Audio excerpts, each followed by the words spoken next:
자, 우리가 이제 얼마 안 남았는데,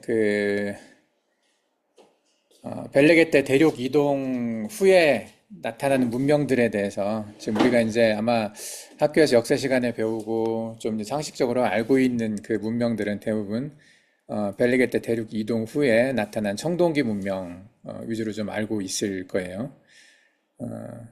이것은 이제 비교적 가까운 과거기 때문에 그래도 정리가 좀 돼 있는데, 이제 신석기 문명은 정리가 좀 어렵고 쉽지가 않고 상상의 영역이 좀 많고요. 이제 청동기 영역은 고고학적인 발견이나 또 어떤 역사 책들의 또 문헌들에 있기 때문에 비교적 정리가 좀 잘 돼 있는 편이죠. 그래서 그 부분은 또 이 부분이 이제 성경 역사적으로 보면 아브라함이 등장했을 때 그때쯤 시대이기 때문에 성경도 전 세계 역사 속으로 다시 들어가는 듯한 느낌의 어, 좀 그런 시대죠. 그래서 훨씬 가깝게 느껴지는 곳인데 여기 이제 우리가 옛날부터 알고 있었던 이 4대 문명이라고 있어요. 중국 문명, 인도 문명, 메소포타미아 문명, 이집트 문명 이렇게 돼 있는데 지금은 조금 변하긴 했지만 그래도 기본적으로 이 구조하고 유사하게 계속 유지가 돼 있기 때문에 이 문명들에 대해서 하나하나 정리해 보면서 이 문명들 속에 성경에 나와 있는 그 성경 이스라엘의 역사는 어디쯤 있는가 그걸 한번 좀 같이 생각을 해봤으면 좋겠습니다. 그래서 저번에 잠깐 언급한 대로 이 큰 문명은 강과 함께 이어진 거죠. 그래서 일단은 물이 가장 필요하잖아요. 사람들이 살아갈 때는. 그래서 울란바토르도 톨강을 끼고 있고 예전에 있었던 하라코름도 예전에 수도도 큰 강을 끼고 있잖아요. 그러니까 강이 없는 곳에서는 문명이 발달할 수가 없어요. 왜냐하면 사람은 물을 많이 쓸 수밖에 없기 때문에 특히 이제 도시 같은 경우는 큰 물이 없으면 도시가 유지가 될 수가 없거든요. 그러다 보니까 큰 강들 중심으로 어, 도시의 문명들이 발달을 했고, 그리고 그 강 근처에 살기 좋은 땅들을 점령하기 위한 전쟁도 대부분 다 그 쪽에서 일어나게 됐었죠. 그래서 우리가 이제 아시아 대륙을 보게 되면 티베트가 가장 물이 많이 만들어지는 그런 높은 지역이고 티베트를 통해서 여러 강들이 퍼져나간다고 얘기를 했어요. 그중에서 이 티베트 고원이나 히말라야 산맥이 생겼던 시대가 우리가 벨레게 때 대륙 이동이 있고 난 다음에 생겼다고 생각이 되고 그 이후에 강들이 만들어지면서 자연스럽게 그 강들을 따라서 사람들이 퍼져나갔을 거라고 생각을 하는데 첫 번째 이제 우리가 보는 것은 우리가 이제 크게 세 가지 그룹으로 나눴잖아요. 바벨탑 문명, 그리고 아나톨리아 문명, 요하 문명 세 가지로 구분을 해서 그렇게 이제 보고 있는데 그 중에서 첫 번째로 바벨탑 문명은 어떤 청동기 문명을 어떤 문명으로 발전했을 것인가, 나누어졌을 것인가 그걸 생각해 보면은 첫 번째 문명은 이제 인더스 문명이죠. 인더스 강이라고 이게 우리가 인더스 하면 인도라는 생각을 하지만 실제는 지금 나라로 따지면 파키스탄 지역에 이 강이 있고 이 파키스탄이라고 하는 나라는 인더스 강에 의존해서 지금도 인더스 강에 의존해서 살아가고 있거든요. 그래서 인더스 강이 시작하는 곳이 우리가 이제 저번에 봤던 것처럼 어, 히말라야 산맥에 있었던 이 마운틴 카일라시로 카일라스 산에서 이 강이 발원을 해서 시작해가지고 이렇게 파키스탄을 흐르는 걸 볼 수가 있어요. 그래서 이 강의 움직임에 따라서 문명이 이동을 했거든요. 강이 움직임이, 그러니까 강이 항상 뭐 몇천 년 동안 같은 곳으로 가지는 않거든요. 어떤 상황에 따라서 지류가 바뀌기도 하고, 강에서 멀어지기도 하고, 뭐 이렇게 이제 그러다 보니까 이 도시 문명이 강 옆에 있다가 강이 멀어지면 다른 곳으로 또 강 따라서 이동해 가고 이런 형태의 문명이 발달한 걸 볼 수가 있어요. 그래서 인더스 문명의 이제 요 주변에 아직 발견되지 않은 여러 도시들이 있을지 모르겠지만은 우리가 알고 있는 대표적인 문명은 하라파하고 모헨조다로라고 하는 곳이죠. 물론 이제 다른 곳에도 있을 수가 있어요. 우리가 아직 발견 못한 것일 뿐이고. 근데 대표적으로 이 하라파와 모헨조다로에서 고고학적인 발견이 있어서 이것을 보고 이 시대 사람들이 어떻게 살았는지 짐작을 할 수가 있는 거죠. 그래서 대충 뭐 기원전 한 3000년에서 1300년까지라고 말을 하는데 이렇게 이제 2000년 정도 넓게 퍼져 있다는 얘기는 정확한 시점은 모른다는 거죠. 그래서 우리가 이제 성경으로 봐서 성경적으로 벨레게 때 이후에 이 문명이 시작됐다고 생각을 한다면 기원전 한 2200년, 뭐 2100년 뭐 요 근처일 수가 있겠죠. 근데 그것도 정확하지는 않아요. 우리가 성경 연대를 대충 추정은 할 수 있지만은 정확하게 이렇게 특정하기는 어렵기 때문에. 근데 이것도 이제 3300년에서 2300년 범위 넓게 있기 때문에 성경의 벨레게 때 이후의 범위가 요 안에 들어가죠.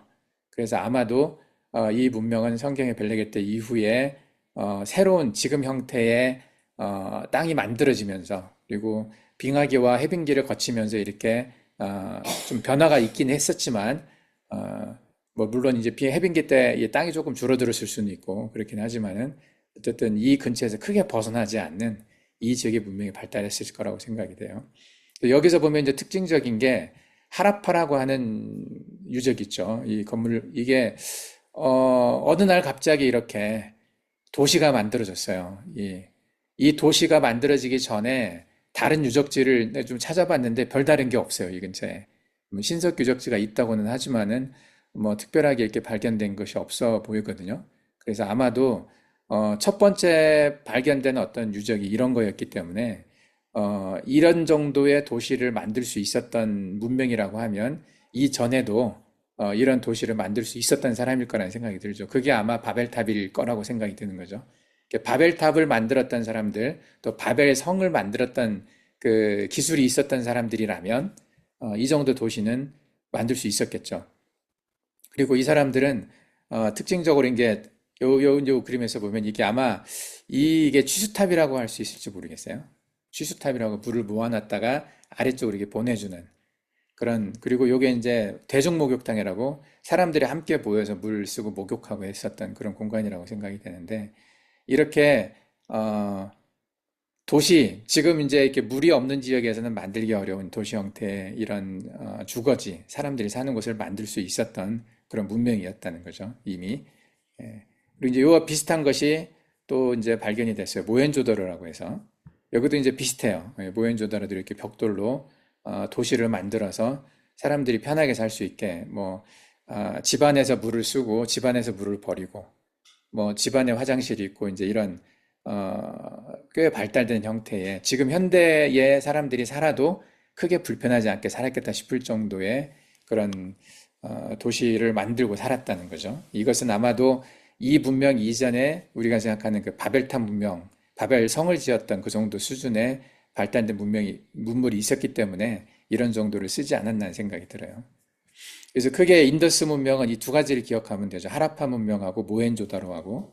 이것에 대해서 우리가 더 자세하게 말할 수도 있지만 지금은 이제 우리는 전체를 이렇게 깊이 들어가는 게 아니라 전체를 이해하는 방향으로 가기 때문에 이 깊은 이야기는 나중에 또 기회가 있을지 모르겠어요. 우선 이렇게 이제 넘어가겠습니다. 인더스 문명은 이렇고요. 그 다음에 두 번째로 우리가 바벨탑 문명에서 이제 크게 두 부류를 생각을 했잖아요. 하나는 인도 쪽으로 이 사람들이 야살의 책에 나와 있었던 것처럼 원숭이처럼 또는 코끼리처럼 됐다고 얘기했던 그 사람들 부류라고 생각이 되고, 또 세 부류 중에 한 부류는 흩어졌다고 돼 있잖아요. 요 사람들이 아마 니무롯 일파였을 것 같아요. 니무롯이 직접 이제 이 사람들을 데리고 갔던 곳이 아카드가 아닐까 생각을 하죠. 예.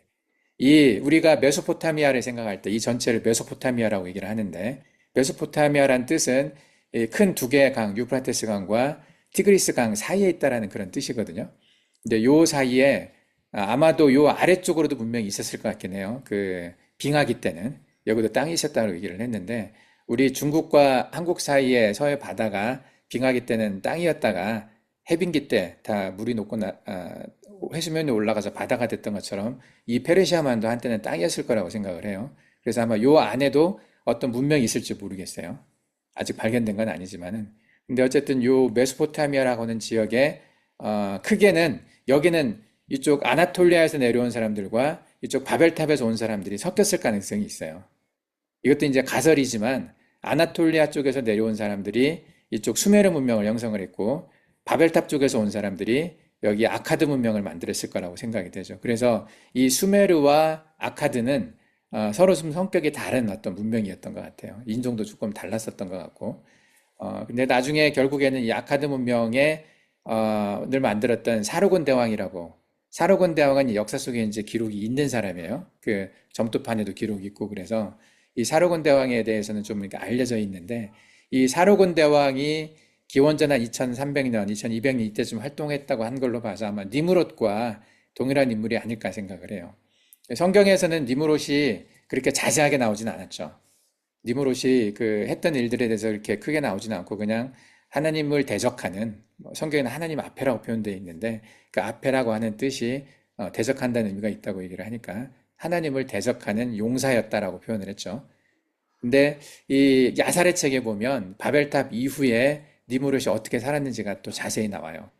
물론 이제 야살의 책에 나와 있는 내용을 우리가 다 사실로 믿기 어려운 부분이 있긴 하지만 그래도 성경에 없는 부분에 대해서 이제 니무롯을 추적해서 썼던 부분이 있는데 그 중에 대표적인 것 중에 하나가 니무롯이 야벳 족속들하고 계속 전쟁하는 장면이 나와요. 예, 니무롯은 함의 후손이었잖아요. 이제 자기 패밀리들을 데리고 야벳의 패밀리들과 계속 전쟁을 해서 이겼다라고 하는 그런 구절들이 있거든요. 그래서 야벳 족속이 차지하고 있었던 이 땅, 야벳 족속과 함께 있었던 이 땅에서 야벳 족속을 점령하고 자기의 어떤 나라로 만드는 그 과정에서 도시국가들을 많이 세웠는데 예, 그게 아카드가 대표적인 거였고 이 아카드가 결국은 수메르 문명을 정복하고 수메르 문명을 흡수 통합시켰거든요. 이건 역사적인 사실이죠, 이것은. 근데 그 이야기와 야살의 체계에서 니무롯이 전쟁을 해서 야벳 족속과 전쟁을 해서 도시국가를 만들어 나가는 그 과정이 같은 거라는 생각이 들어요. 그래서 아마도 이 역사적으로 이 수메르 문명이 야벳 족속, 그러니까 아나톨리아 반도 쪽에서 후리안 문명의 그 후예로 이 사람들이 오지 않았나 하는 생각이 드는 거죠. 그래서 그러면 좀 이렇게 요 땅이 살기 좋았던 땅이었기 때문에 되게 드물게 살기 좋은 땅이었잖아요. 다 산악으로 바뀌고 빙하기후도 했을 때 뭐 순다랜드나 또 동쪽으로는 그 한국과 중국 사이의 그 대평원이나 그리고 서쪽으로는 이 티그리스 유프라데스 강 사이가 가장 살기 좋은 땅이었을 거기 때문에 이쪽에서 이제 거대한 문명들이 사람들이 많이 모여서 서로 그 땅을 뺏고 뭐 이런 그런 과정에서 문명이 발생했던 그 역사적인 장소가 됐다고 볼 수가 있어요. 그리고 이게 이제 합쳐져서 바빌로니안 시빌라이제이션이라고 하죠. 바빌로니아 문명이 돼요. 이 바빌로니아 문명은 이 아카드와 수메르 문명 다음 세대죠. 같은 곳에서 발생은 했지만 이어지는 거죠. 그래서 바빌로니아는 조금 더 후세대예요. 여기서도 보면은 기원전 1894년에서부터 539년까지라고 되어 있어요. 이게 요 문명은 아브라함 이후죠. 성경으로 보면. 예, 아브라함보다 뒤에 있었던 문명이라고 보면 돼요. 그래서 이 바빌로니아 문명은 성경에서도 이제 여러 번 언급이 되는 것 같아요. 아브라함이 전쟁을 했잖아요. 아브라함이 전쟁을 했어요. 그 소돔과 고모라 뭐 이쪽 이제 왕들 또 좀 살렘의 왕이 멜기세덱이었는데 이때 자기 조카 롯이 끌려갔었을 때 이 지역 사람들하고 전쟁을 했다는 얘기가 있어요. 그 바빌로니아 쪽 나라들이었거든요. 그때 그쪽 도시국가들이었는데 이제 거기도 뭐 아주 자세한 얘기는 아니지만 성경 속에 이 아브라함을 통해서 이 시대의 바빌로니아 문명이 등장은 해요. 근데 이제 성경의 무대는 바빌로니아 문명이 아니라 가나안 문명이었기 때문에 가나안 쪽이 더 자세하게 나오기는 하는데 바빌로니아가 이때 있었다는 거 기억하면 좋겠어요. 이 아카드, 수메르 다음이 바빌로니아. 이 전체를 합쳐서 메소포타미아 문명이라고 얘기를 하죠.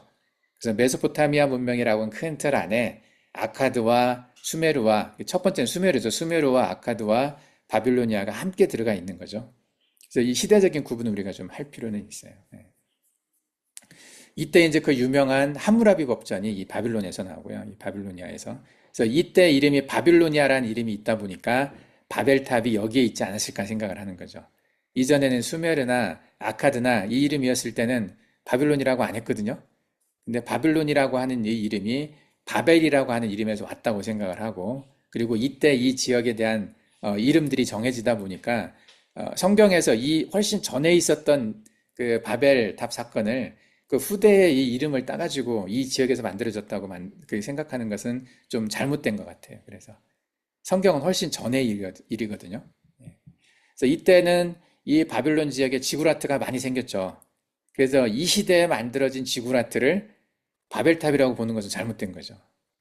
바벨탑보다 훨씬 후대에 만들어진 거거든요. 예, 적어도 1000년쯤 뒤에, 한 500에서 1000년쯤 뒤 사이에 만들어진 것들을 가지고 그것이 바벨탑이 될 수는 없는 거죠. 이제 사람들이 이 이름 때문에 많이 헷갈리는 것 같아요. 바빌로니아라고 하는 이름 때문에. 근데 그 바벨론하고 성경에 나오는 바벨탑하고 같은 건 아니라는 거죠. 여기에 나오는 역사 속의 바빌론은 성경의 바벨탑보다 훨씬 뒤의 일이에요. 예. 그 시대를 우리가 구분을 했으면 좋겠어요.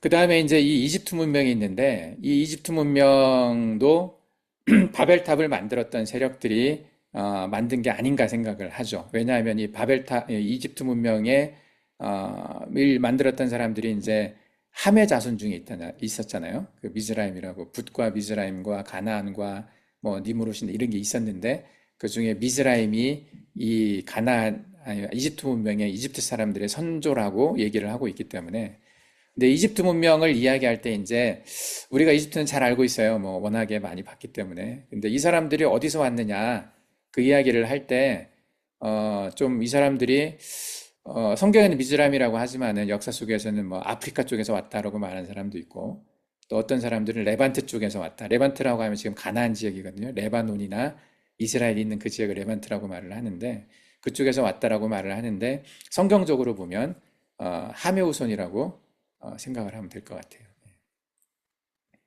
그래서 이게 뭐 이집트 무용 우리가 이제 워낙 잘 알지만 어쨌든 그 뿌리는 여기도 어쨌든 바벨탑을 만들었던 그 문명의 후손들이 이집트 문명도 메인으로 해서 만들었다라고 생각하면 될 것 같아요. 함의 자손들이죠. 그래서 정리를 해보면 함의 자손이 이제 만들었던 거 인더스 문명, 그 다음에 아카드 문명, 그리고 이후에 메소포타미아 문명이 이어지죠. 그리고 이집트 문명, 그리고 이제 다섯 번째가 가나안 문명이라고 할 수가 있어요. 가나안도 이제 우리가 함의 자손이라는 걸 성경적으로는 알고 있잖아요. 근데 여기도 보면 이게 좀 별게 없어 보이죠. 내가 이제 사진을 찾다 보니까 뭐 다른 이집트 문명이나 여기는 피라미드 뭐 이런 게 스핑크스가 있고 거대한 게 있고 그리고 요 앞에 그 인더스 문명 얘기할 때는 이런 모헨조다로나 하라파 문명에 이런 유적지들이 있어요. 이렇게 남아 있어서 깔끔하게 정말 잘 지었다 이런 느낌은 있는데 근데 가나안 문명은 그런 게 없어요. 남아 있는 게. 이 시대에 남아 있는 것 중에 하나가 뒤져보니까 이게 뭐일 것 같아요? 가나안 하면 생각나는 가장 오래된 성 하나 있어요. 여호수아가 점령했던 성 있죠. 성경에 나오는 여리고라고 있죠. 여리고. 제리코라고도 하고 그 여리고 성이 있었던 지역에 여리고가 굉장히 오래된 도시국가거든요. 그 가나안 문명의 초기 도시국가이기도 하고 이쪽에 이제 뭐 여리고의 어떤 매장 풍습, 그러니까 사람이 죽으면 어떻게 묻는가 그 풍습하고 아나톨리아하고도 관계가 있고 그러는데 어쨌든 여기에 이렇게 성이 좀 남아 있었다, 흔적이 좀 남아 있는 거죠. 이렇게 여리고성. 우리가 여호수아가 성 주위를 돌고 마지막에 함성을 질렀을 때 무너졌다고 알고 있는 그 여리고성. 그 여리고성이 무너졌었는데 이런 돌들이 흔적이 있어서 조금 이렇게 비슷하게 모양을 만들어 놓은 것 같아요. 그래서 이 정도 흔적밖에 없는 것 같아요. 그래서 이게 여리고성이에요. 여리고성.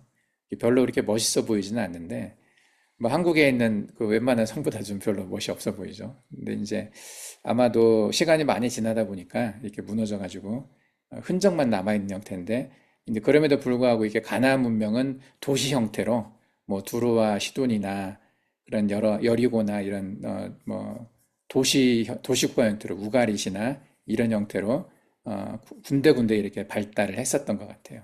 이 시기가 메소포타미아와 가나안과 이집트 이게 다 이 문명들이 인더스 이게 같은 시대에 비슷한 시기에 바벨탑이 무너지고 나서 그 후손들이 흩어져서 만들어진 문명들이 아닐까 생각을 해요. 예. 그래서 이 사람들은 저쪽 뭐 요아 쪽이나 아나톨리아 쪽하고는 좀 구분이 되죠. 아나톨리아는 야벳이라고 그랬잖아요. 메인이.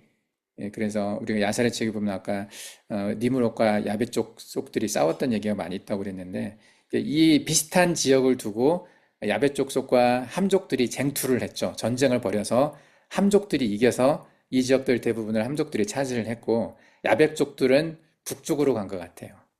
그래서 조금 뒤에 설명하겠지만 이제 그리스, 로마, 뭐 쿠르간 문명 쪽 이런 쪽이 야벳과 아나톨리아 반도와 직접적으로 관련이 많이 돼 있는 것 같고 근데 이제 이 이후에도 아나톨리아에서 남아있던 사람들이 계속해서 성경에 등장을 해요. 히타이트 같은 나라들. 히타이트하고 이집트하고 싸웠던 얘기가 나오잖아요. 그 사이에 이제 이스라엘이 중간중간에 끼어서 이렇게 성경에 가끔 등장하기도 하는데 또 성경에서 이야기하는 이제 가나안의 후손들이 많아요. 시돈, 헷, 여부스, 아모리, 기르가스, 히위, 아르키, 시니, 아루왓 스마릿, 뭐 이런 아들들이 있었어요. 이 아들들이 살았던 지역에 대해서 대부분은 다 이제 특정이 됐는데, 어딘 줄 아는데, 이 시나이트라고 하는 이 사람들은 조금 이제, 여기서는 뭐, 페니키아 해안 지역이라고 얘기는 돼 있지만은, 여기는 말이 많아요. 이 신이 뭐, 차이나다 이런 말도 있고, 차이나. 그래서 아, 지금의 차이나의 원조가 된 게 진이라고 하는 나라가 있거든요. 진나라. 진. 진이 그 원래 이름이 신이었다. 그래서 신, 진, 진아, 차이나 이렇게 됐다고 말을 해요. 이게 이 말의 흐름이. 그래서 어떤 성경학자들은 동양의 어떤 우리 그 중국이나 이렇게 몽골로이드, 몽골리안들을 함족이라고 말하는 사람도 있어요. 함의 후예들이라고. 이런 근거로. 근데 뭐 여러 가지 설 중에 하나인데, 그래서 동양은 이게 세메오손인가 하메오손인가, 어떤 사람은 또 이제 아까 저기 아나톨리 반도 쪽으로 갔던 그 야베 쪽 속들이 이쪽에 유목민족들이 됐잖아요. 스키타이나 이쪽 쿠르간이라고 하는 그 무덤, 특정한 무덤의 형태를 가지고 이렇게 이동했던 사람들이 있었거든요. 그 사람들이 신라까지 왔어. 몽골 지나서 한국의 신라까지 또 일본까지 건너갔거든요. 그래서 그 사람들 속에 야베 쪽 속에 피가 있다고 말을 해서 어떤 성경학자들은 또 우리가 야벳의 후손이라고 말하는 사람도 있어요. 몰라요. 많이 섞여 있기 때문에 셈일 수도 있고 야벳일 수도 있고 함일 수도 있지만 어느 하나는 아닐 것 같고 나중에는 좀 섞인 것 같긴 해요. 근데 이제 여러 가지 근거가 있는데 그 중에 하나가 이 가나안의 아들 중에서 신이라고 하는 이 신이 이쪽 레반트 지역, 레바논 지역이 아니라 실제로는 중국까지 갔다. 그래서 뭐 성경에도 보면 이 사람이 갔던 지역이 라사라는 표현이 있어요. 저번 우리가 한번 언급했던 적은 있는데 그게 우리가 알고 있는 뭐 이렇게 티벳의 라사는 아닐 수도 있지만은 어쨌든 그 중국과 관련이 있다고 해서 이 사람에 대해서는 조금 더 연구를 해봐야 되는 그런 사람이거든요. 예. 어쨌든 가나안도 이렇게 이제 많이 문명이 퍼져서 가나안 문명을 형성하고 있었어요. 그래서 이렇게 첫 번째 바벨탑의 후예들이 갔던 지역들 주로 인더스, 메소포타미아, 가나안, 이집트 쪽이었다. 그게 대부분 다 함족들이 점령했던 지역이고 그렇지만 거기에 이제 셈이나 야베 쪽 속도 섞여 있는 거죠. 그리고 이 인류학적으로 얘기하는 셈과 성경에 얘기하는 셈이 좀 달라요. 그래서 여기 인류학적으로 셈족이라고 말하는 사람들 중에 함족들이 많아요. 실제로는 성경으로 따지면. 그래서 역사 인류학자들이 말하는 셈족과 성경에서 말하는 셈족은 같은 셈이 아니에요.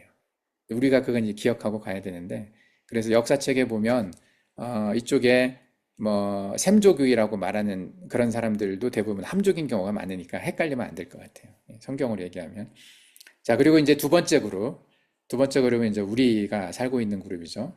홍산 문화의 영향을 받아서 영향으로 이제 티베트권에서 발현한 강들 주변에 발생한 청동기들이 있는데 티베트에서 보면 이렇게 이제 물이 내려오죠. 황하 문명이 있고 이쪽 북쪽에 이제 홍산 문화가 있다고 그랬어요. 그래서 여기에 어, 동이족이라고 표현을 하는데 이쪽 화하족과 동이족 크게 둘로 나눴어요. 옛날에는. 지금은 동이족 안에 이제 뭐 몽골족이나 만주족이나 거란족이나 에맥족이나 뭐 이제 한민족이라고 우리 지금의 한국을 얘기하는 이런 사람들이 이렇게 나눠지는데 옛날에는 크게 그냥 동이족이라고 해서 동쪽에 살고 있는 그런 사람들에 대한 얘기가 있었고 요 지역이 남쪽에 있는 화하족은 이제 중국 민족이거든요. 그 한족이라고도 하죠, 지금은. 그 화하족과 북쪽에 있는 그 동이족들이 계속해서 싸웠어요, 이 근처에서. 그 싸웠던 이야기가 이제 이쪽 역사책에 많이 있어요. 예를 들면 이제 전에 얘기했던 것처럼 황제 헌원하고 동이족의 치우천왕하고 그 둘이 싸웠던 얘기가 많거든요. 근데 이제 지금은 중국에서는 황제 헌원이나 치우천왕 다 중국 사람이라고 얘기를 해서 그 치우천왕도 중국으로 이렇게 중국의 소수민족을 대표하는 그런 사람들을 이렇게 포함시켜 버렸죠. 한족은 아니지만 중국이 55개의 종족을 포함하는 그런 거대한 국가다 보니까 55개 종족의 역사까지도 다 중국으로 이렇게 가져가서 지금은 얘기를 하고 있어요. 그것 때문에 이제 다른 어떤 민족들이 반발심이 되게 많죠. 싫어하는데 몽골도 싫어하고 한국도 싫어하고 하는 부분이 있는데 어쨌든 이 지역이 그 많은 민족들이 함께 싸웠던 지역이다 보니까 이제 그 역사나 이런 민족들이 많이 섞여 있어요. 그래서 중국 역사에 드러나는 많은 나라들 중에서 순수하게 한족들의 나라라고 말하는 나라는 두 개밖에 없어요. 예, 그게 명나라하고 어, 송나라, 명송만 한족의 나라고 나머지 나라들 그 위에 있었던 뭐 어, 수나라나 당나라나 그리고 이렇게 북쪽에 있었던 많은 나라들은 다 한족의 나라가 아니라고 말을 하거든요. 근데 이제 그렇게 따지면 중국이 너무 이게 작아지니까 그래서 지금은 중국은 다 포함을 해서 징기스칸도 중국 사람이라고 말을 하잖아요. 근데 그 부분에 대해서 이제 몽골 사람들은 좀 싫어하겠지만 뭐 중국에서 일부는 세종대왕도 중국 사람이라고 말해요. 한국의 세종대왕도. 그러면서 한글이 자기들 거라고 말도 하고 이게 그 중국이라고 하는 그 민족을 굉장히 넓게 해석을 하는 거지, 이 사람들은. 이 지역에 사는 사람 전체가 다 중국이라고 말을 하는 건데 그러다 보니 이제 밖에 다 해외에서 바라볼 때 서구권에서 바라볼 때도 이쪽 동양의 어떤 모든 역사나 이런 걸 그냥 중국으로 통일시키는 경향이 있어요. 중국이 제일 컸기 때문에 또 그 안에 다 포함된다고 생각을 해서 이제 그런 것들이 이제 이쪽 중국 주변에 살고 있는 우리 같은 사람들한테는 좀 안 좋게 보여지기는 하죠. 그래서 이제 이것은 주로 이 홍산 문화가 북쪽에 있었고 동이족들의 역사였기 때문에 지금 중국이 화족 중심의 남방 계열 중심의 화족들이 이쪽 장강 쪽에서 올라와서 점령을 한 거니까 이 사람들이 홍산 문화를 인정하는 걸 싫어해요. 동이족도 자기 거라고 생각을 하기 때문에 그래서 여기가 좀 아직 개발이 덜 된 부분이 있지만은 그 시작은 여기 황하나 장강 이전에 홍산이 먼저 있었다라고 신석기 문명으로 생각을 해서 먼저 있었다고 생각을 해서 여기서 시작돼서 영향을 준 게 아닌가 해서 Y자 벨트라고 표현을 하죠. 이렇게 Y. 홍산 문화가 밑으로 내려가서 장강 문명에 영향을 주고 황하 문명과 장강 문명에 영향을 주고 이쪽 북방의 초원 문화 흉노나 몽골도 밑으로 내려와서 자주 내려와서 전쟁을 했잖아요. 우리가 알고 있는데 그래서 이 영향을 줬다 해서 이걸 이제 요하 문명이라고 좁은 의미로는 이제 홍산 문화를 가리키기도 하는데 그래서 이 주변에서 이제 발달한 중국의 청동기 또 이제 동이족들의 청동기 문명들이 이제 있어요. 그중에 이제 대표적인 게 황하 문명이라고 얘기하죠. 이때가 성경으로 얘기하면 아브라함 때예요. 아브라함 근처. 그래서 성경은 아브라함 때 이야기가 자세히 나와 있지만은 이렇게 동쪽에서는 이때 기록들이 어, 확실치가 않았었어요. 그래서 예전에 있던 그 나라들을 그냥 전설 속의 나라, 실제는 없었는데 뭐 그렇게 생각을 했다가 요즘 이제 많이 고고학적인 발견이 있다 보니 이제 그 중국이 생각하는 그 나라도 위로 많이 올라갔죠. 그래서 2000년 전까지 아브라함 시대에 이미 그 우왕이 있었다고 보죠. 그러니까 우리가 이제 요순 시대의 우왕이라고 표현하는 그 우왕 때 9년간의 홍수가 있었고 그 홍수를 잘 다스려서 왕이 됐다고 말하는 그 이 사람이 이제 요나라 순나라 때 요순 임금 때라고 말을 하는데 이 요순이라고 하는 그 임금은 중국에서 역사를 이게 역사로 보지 않고 그 상고 시대라고 표현을 해요. 그러니까 역사 기록이 정확하지 않은 시대에 신화처럼 그렇게 생각을 했었던 경향이 있는데 지금은 이제 그게 역사로 들어왔죠. 그래서 이쪽 황하 문명의 역사도 지금 기원전 2000년 아브라함 시대까지는 올라갔어요. 그러니까 메소포타미아 쪽의 역사와 이제 이스라엘 쪽의 역사와 이쪽 그 동이족들 또 황하 문명의 역사가 좀 비슷하죠. 시기적으로 보면은. 그래서 이쪽에 이제 여러 나라들이 이제 뭐 우나라, 뭐 상나라, 하나라, 그다음에 이제 그 주나라 이렇게 쭉 이어지는 과정들이 있는데 그쪽에서 그 역사가 이제 시작됐던 게 이제 황하 문명 때죠. 그래서 하나라가 있었고 또 이때 기원전 2070년 근처니까 이때 아브라함 때잖아요. 아브라함이 2100년에서 2000년 사이 2000년 이짝저짝이니까 그 시대에 동양에서는 하나라가 있었다. 서쪽에서는 성경 역사에서는 이스라엘이 시작될 때 아브라함이 시작할 때 동양에서는 이미 하나라가 있었죠. 그래서 이제 하나라의 주요 도시라고 하는 얼리터우라고 하는 곳에 이쪽 이제들이 발견이 되고 있어요. 그 다음에 상나라, 하나라 다음에 상나라, 기원전 1600년에서 1040년까지 있었다고 했죠. 3000년 좀 넘은 나라니까요. 이때가 이제 청동기 문명에 의해서 많이 발견이 됐어요. 뭐 은하라고 하는 도시도 있고 해서 이런 데서 뭐 이렇게 청동으로 만든 말 바퀴 같은 거나 뭐 어떤 마차 같은 거나 이런 것들이 좀 많이 발견이 됐죠.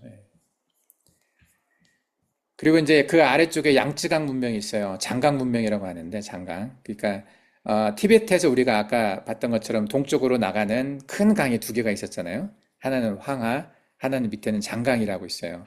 이 장강이라고 하는 것을 이제 뭐 양쯔강이라고도 말을 하는데 이 양쯔강이란 말은 다른 나라에서 그렇게 주로 얘기하고 중국 안에서는 양쯔강이라고 안 하고 장강이라고 말하는 것 같아요. 예. 여기에서 이제 대표적인 게 그 산싱두이라고 이게 좀 발견이 많이 된 거기 때문에 이제 이걸 가지고 왔는데 이 산싱두이라고 하는 지역이 촉이라고 하는 지역이 있어요. 좀 뒤에 지도가 좀 나와 있는데 이 문명이 발달한 곳이 이 지역이에요.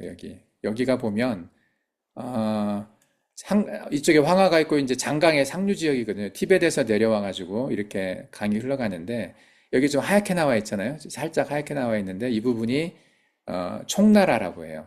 이렇게 삼국지를 잘하는 사람들은 이 총나라에 대해서 잘 알거든요. 그리고 이쪽에 보면은 한중이라고 하는 지역이 있고 여기에 이제 굉장히 넓은 평야지대가 있어요. 농사가 잘 되고 그리고 물이 풍부하기 때문에 여기에 이제 사람들이 많이 살았던 지역인데 한 나라의 수도였었죠. 여기가 총나라, 이쪽이 아래쪽이 오나라, 위쪽이 황하 있는 쪽이 위나라. 그래서 위촉 오 삼국시대가 있었죠. 한 2000년쯤 전에. 그래서 그때의 이제 이야기가 삼국지라고 하는 책으로 나와 있어서 뭐 이렇게 한자 문화권에서는 굉장히 많이 보는 소설이었죠. 몽골에서는 별로 안 본 것 같아. 여러분들은 안 읽어봤죠? 삼국지를. 네, 거기에서 어쨌든 총나라라고 하는 지역의 수도였던 곳, 여기에 이제 문명이 발견이 됐어요. 산싱두이라고 해서. 이것도 이제 거의 아브라함 시대의 청동기 문명인데, 이때 나와 있는 문명, 그 유물 중에서 상당히 이제 기억할 만한 또 중요한 것이 있어서 이제 이 문명을 좀 얘기를 주로 하려고 생각을 하고 있어요. 여기에서도 보면 이렇게 이제 금으로 만든 가면들 이렇게 그리고 청동으로 만든 이런 가면들 이런 조각품들이 있었거든요. 꽤 섬세하게 잘 만들었어요. 그래서 이것을 만들 수 있는 어떤 철학적인 배경이나 그리고 이걸 또 만들 수 있는 어떤 기술적인 테크놀로지 이런 것들이 좀 있었다는 거죠, 여기에. 그리고 이것뿐만 아니라 이제 가장 주목할 만한 것이 요 나무예요. 청동나무라고. 이건 좀 이게 보면은 뱀 머리고 다리 달린 뱀이거든요, 이게. 뱀. 뱀을 표현을 했어요, 다리에서. 예. 그리고 위에는 이제 새가 있고 과일이 있어요, 이게 과일. 과일을 표현을 한 거예요. 새가 앉아 있고. 이거 전체적으로 크게 보면, 요렇게 돼 있어요. 이게 한 3m 정도 되는 크기에. 근데 뱀이 있고 과일이 있어요, 나무에. 다리 달린 뱀이 있고, 과일이 있다고 생각하면 우리가 성경에 선악과와 연관이 돼 있죠. 예. 선악과를 성경에서 기록할 때 뱀과 열매 그리고 나무 이게 함께 있었단 말이죠. 그래서 이것을 이렇게 만들어서 아마도 이걸 만들었던 사람들이 성경의 창세기 이야기를 알고 있었던 사람이 아닐까 생각을 하는 거죠. 물론 성경과 연관지어서 생각을 안 하는 사람들도 있어요. 그래서 이것이 전혀 성경과 상관없다고 말하는 사람들도 있지만은 성경적인 세계관을 가지고 이 나무를 보게 되면 어, 금지된 과일, 예를 들면 이게 이제 과일나무 일단 형태로 돼 있고요. 그리고 과일 근처에 칼이 있어요. 칼 모양의 잎사귀가 있어요. 그래서 칼 모양의 잎사귀는 먹으면 죽는다라는 의미가 아닐까 보는 거죠. 이 과일을 따먹으면 칼로 죽는다. 그래서 못하게 막았다는 의미로 본다는 거죠. 그렇게 해석을 할 수 있다는 거예요, 보면. 그리고 과일 밑에 뱀이 있고, 뱀이 있다는 얘기는 선악과에 나와 있는 것처럼 이렇게 우리가 릴리트라고 얘기를 했는데 그 뱀으로 상징되는 그런 존재가 있었잖아요. 그리고 그때 뱀이 발을 가지고 있다는 거, 그리고 인류의 타락을 묘사하고 있는 이런 장면들이 아마도 이 문명 자체가 성경의 창세기의 그 전승을 가지고 이동한 문명이 아닐까 생각을 하는 거죠. 이제 이런 것들을 보면서 그 동양 쪽에 퍼져 있는 여러 가지 이제 문헌에 나와 있는 뭐 그 우리가 이제 봤었던 그게 뭐야 그게 뭐야 그 천부경이나 부도지나 그리고 조금 뒤에 또 얘기하겠지만은 이 단군 신화나 이런 것들을 그냥 성경과 상관없이 보면 상관없는 이야기 같은데 성경의 이야기를 알고 성경과 같이 적용해서 보다 보면 닮은 게 많아요. 성경의 이 이야기가 여기서는 이렇게 표현됐겠구나라고 이렇게 연결되는 그 연결점들이 있거든요. 그렇게 보면 이 문명들도 한 곳에서 시작된 예, 그 노아와 함께 살았던 그런 노아의 땅에서 나눠져 나왔던 사람들이 시작된 공통의 기원을 가지고 있는 문명이 아닐까 이렇게 생각이 되는 거죠. 그래서 그 대표적으로 그 장강 문명의 산싱두이 문명의 이 나무를 기억하면 여기는 글자는 발견되지는 않았는데 어떤 이런 것들을 기록한 글은 없었지만은 이 남아있는 문물들의 이 상징성들을 보면 어, 몽골에도 이런 비슷한 나무들이 있잖아요. 하라쿠름에도 있고 뭐 어떤 뭐냐 생명나무에 대한 어떤 그런 만들어진 청동상들이 있는데 그런 것처럼 여기도 이 창세기의 이야기를 가지고 이런 나무를 만든 것이 있는 걸 봐서 이 삼성태 문화가 산싱두이 문화가 성경의 전승을 가지고 흘러 들어간 사람들이 아닐까 생각을 하는 거죠. 그래서 이 사람들이 자기들만 있었던 건 아니라 이렇게 교류를 했어요. 다른 지역 양쯔강, 뭐 하류 쪽에 있는 사람들과 그리고 저쪽 황하 지역 사람들과도 이렇게 교류가 있었다고 그런 증거들이 좀 있더라고요. 그래서 이들 사이에 여기 이 지역에 그 시대에 살았던 사람들 사이에 성경의 이야기가 있었을 거라고 보는 거죠. 그래서 이들도 노아 홍수 이후에 또 벨레게 때 이후에 어쨌든 여러 시기에 걸쳐서 이동했던 사람들이 한 곳에 있다가 이동했던 사람들이 이 문명을 이루었다고 볼 수가 있어요. 예. 이렇게 뭐 애니메이션을 이렇게 그림으로 만들어 놨는데 좀 독특하죠. 예.